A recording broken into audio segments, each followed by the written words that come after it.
also happened, which we didn't do on purpose, when we first met each other. Something happened to us.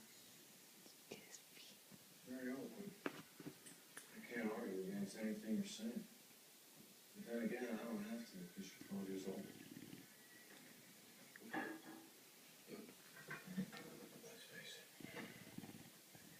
You're probably a much more intelligent person than I am. In fact, I guarantee you.